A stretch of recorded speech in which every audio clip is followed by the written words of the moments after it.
সুপ্রিয় দর্শক, আসসালামু আলাইকুম। কাছে অথবা দূরে, দেশে অথবা প্রবাসে, যে যেখান থেকে এই স্বপ্নের ব্যাখ্যাটি জানার জন্য আমাদের এই ভিডিওটি প্লে করেছেন, সবাইকে জানাই মোবারকবাদ।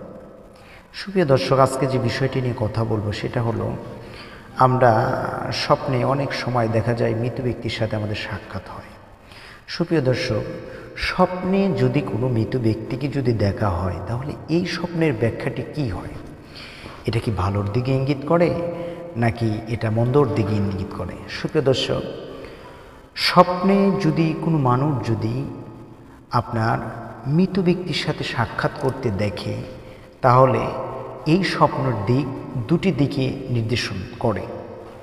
সেটা হলো, স্বপ্নে প্রথম নাম্বার দিক হলো, মোহাম্মদ ইবনে সিরিন রহিমাহুল্লাহ ওনার কিতাবের ভিতরে উল্লেখ করেছেন, যদি স্বপ্নদ্রষ্টা যদি মৃত ব্যক্তিকে যদি হাসি খুশি দেখে বা অতীব আনন্দের সহিত যদি দেখে, তাহলে স্বপ্নদ্রষ্টা যে মৃত ব্যক্তিকে দেখলো, ওই মৃত ব্যক্তিটি কবরের মাঝে অতীব সুখে এবং অতীব শান্তির সাথে আল্লাহ তাআলা ওনাকে বসবাস করাচ্ছেন।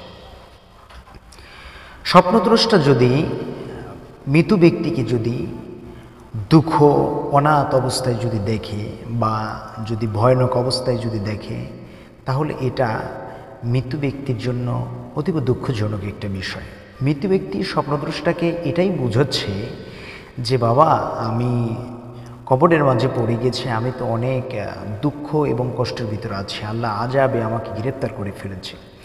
সুতরাং যদি এইভাবে যদি স্বপ্ন দেখতে পারেন, যে দ্বিতীয় নম্বর যে বিষয়টা, যে স্বপ্নদ্রষ্টা যদি আপনার দেখে যে মৃত ব্যক্তিটা অতীব কষ্টের ভিতরে আছে বা তার চেহারাটা ভয়ানক আবৃত্তি আছে, তাহলে এই বিষয়টা দ্বারাই হলো যে স্বপ্নদ্রষ্টা মৃত ব্যক্তিকে দেখার সঙ্গে সঙ্গে দেখা যায় তিনার নামে দান খয়রাত এবং তিনার নামে আস্তাগফির বা রাসূল করিম সাল্লাল্লাহু আলাইহি ওয়াসাল্লামের উপর দুরূদ শরীফের হাদিয়াটুকু পড়ে ওই ব্যক্তির নামে দোয়া বকশিশ করতে হবে।